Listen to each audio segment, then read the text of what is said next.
आज बघणार आहोत इम्युनोग्लोबिन. ठीक आहे, ह्याचे टाईप्स बघा कोणते कोणते असतात. IgG, IgA, IgD, IgE आणि लास्ट IgM. ठीक आहे, तर डिटेलमध्ये सांगतो ह्याच्यावर क्वेश्चन कसे येतात.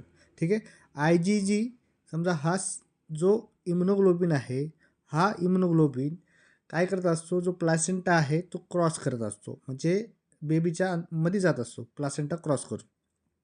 ठीक आहे, IgA हा सगळ्यात जास्त जे बॉडी सिक्रिशन असतं, जसे की कोलेस्ट्रॉल असेल, ठीक आहे, त्याच्यामध्ये हा सापडत असतो IgA.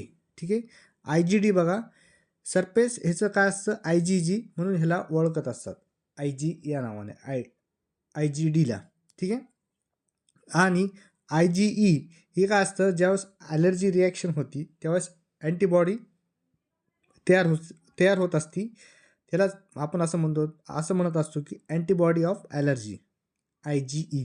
ठीक आहे, नंतर IgM हे सगळ्यात जास्त मोठी ह्याची साईज असते, साईजनं सगळ्यात जास्त मोठा असतो. ठीक आहे, IgM.